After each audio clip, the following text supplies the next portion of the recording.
Hello दोस्तों। अगर मैं आपसे कहूँ कि कोई व्यक्ति एबनॉर्मल बिहेवियर कर रहा है तो आप उसके पीछे का जो व्यू पॉइंट है वो क्या रखेंगे? आप यही रखेंगे कि ये व्यक्ति है एबनॉर्मल बिहेवियर कर रहा है तो इसे किसी अच्छे से साइकाइट्रिस्ट या फिर किसी अच्छे से मेंटल हॉस्पिटल में इसको दिखाना चाहिए जिससे कि ये ठीक हो जाए। लेकिन आज से हजारों साल पहले जब भी कोई व्यक्ति इस तरीके से एबनॉर्मल बिहेवियर करता था तो उस व्यक्ति को बिना किसी तरीके का एनेस्थीसिया दिए उसके सिर पर नुकीले औजारों से छेद कर दिया जाता था।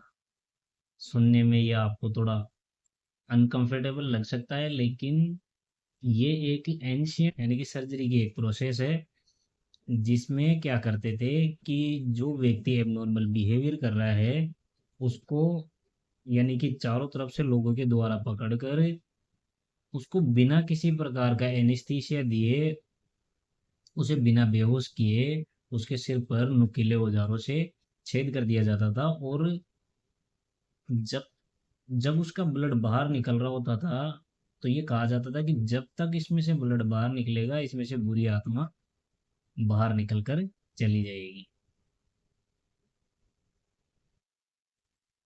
तो इस प्रकार की सर्जरी के पीछे मान्यताएं क्या थी, आइए अब हम इसके बारे में बात करते हैं।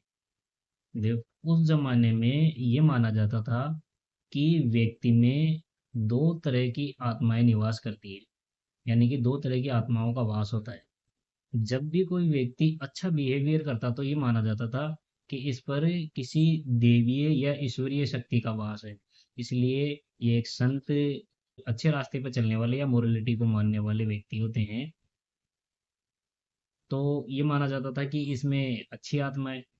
और जब अच्छी आत्मा किसी वजह से या उनसे नाराज होकर उसमें से चली जाती थी तो लोगों की ये मान्यता थी कि इसके अंदर अब कोई शैतानी आत्मा है, उसका वास हो गया है।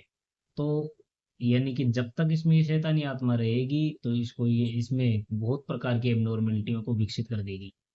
तो उस शैतानी आत्मा को बाहर निकालने का जो एक सबसे अच्छा तरीका माना जाता था उस जमाने में, उसको ट्रीफाइनेशन कहते हैं। उस इस प्रोसेस की है उसको बिना बेहोश किए, जैसे अभी मैंने आपको बताया कि बेहोश किए बिना उसके सिर पर नुकीले पत्थरों के औजारों से या फिर कांसे के औजारों से उसके सिर में छेद कर दिया जाता था ताकि जब तक इसमें से ब्लड बाहर निकलेगा तो इसमें से बुरी आत्मा बाहर निकल कर चली जाएगी।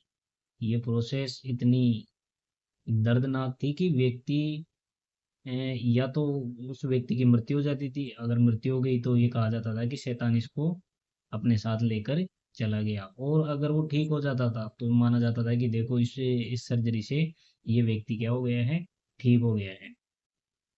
वैज्ञानिकों को प्राचीन काल की कुछ स्कल्स मिली है जिसमें इस प्रोसेस के सबूत देखने को मिलते हैं। इन चित्रों को आप मेरे पीछे बोर्ड के ऊपर देख सकते हैं जिनमें छेद किया गया है और सर्जरी के निशान आपको साफ नजर आ रहे होंगे।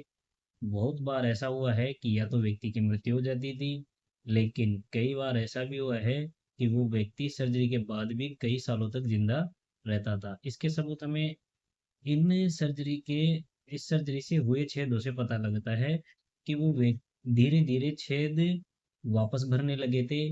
तो वैज्ञानिकों ने बाद में पता लगाया कि व्यक्ति बहुत लंबे समय तक जिंदा भी रहा है। तो दोस्तों, ये थी ट्रिफाइनेशन की कहानी।